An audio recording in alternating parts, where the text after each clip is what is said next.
All right, all right, all right.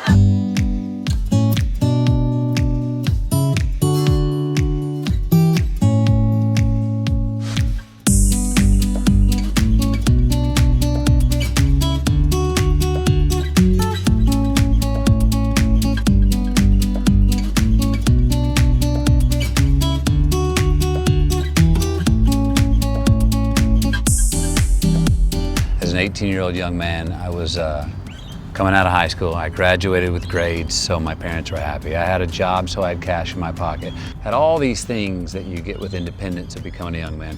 And then I came here, got put back in school, had no car, had no girlfriend, had no job making money. It was a real point as a young man to go, hey, what matters to me? And I had no one else to ask what mattered to me other than myself. And over that year, I really grew up a lot. And I really don't think I'd be sitting here right now if I didn't have that year. My trip to Australia was like coming to a cabin for a year. Meaning I didn't have all the options that I had left. I had very few. Everything was brand new. So I had to navigate my way without having any of the stuff I had built up and things that I could rely on back home. And that's a good thing for us sometimes. It was part of the reason we came not only to New South Wales, but also for the Central Coast. Cam and Chris will now have, I think, a total of 12. They have 7 now, but with orders in, they'll have a total of 12 cabins in different places.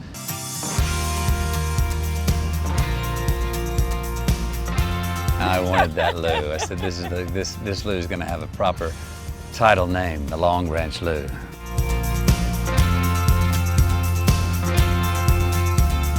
Bob Dylan's Highway 61 Revisited. Ali Farka and Ry Cooder have an album called Talking Timbuktu, which is one of my favorite albums of all time. And then Sturgill Simpson's Meta-Modern Sounds of Modern Music, of country music. Great album, one of the best albums of the last 5 years. Just a badass rocking album. And sometimes when you go away on your own, it's not easy to enjoy the company. You gotta shake some demons off. And if you got Sturgill on, you'll have a friend who also is shaking some demons off. I noticed there's not a bongo in there. It's BYO bongo, this The whole thing's a bongo. cabin? Bang on it. Any wall, any desk, any roof.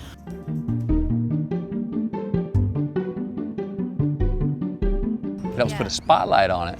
I don't think it's the solution, but the more it's just on our radar. Yeah. It's for a lot of people in the world, it's not. It has to be personal. So if anything, on a fun side, you can go away and have a great weekend in this and go, oh, I forgot how much I enjoyed that. Well, I'm going to do something to help preserve what I enjoy. Yeah. And it's a reminder, at least.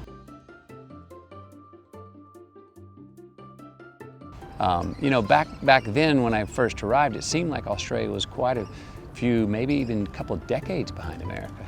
Yeah. That's not the case anymore, at all. Yeah. I mean, one's because of the internet and how well we can communicate and not have to physically be there, but two, Australia's at happening place, and it's very current. You take responsibility seriously with how to go about things. There's some things that our country and your country, we can still keep on learning from each other here. And if not, go get a beetroot burger, which I'm having for lunch.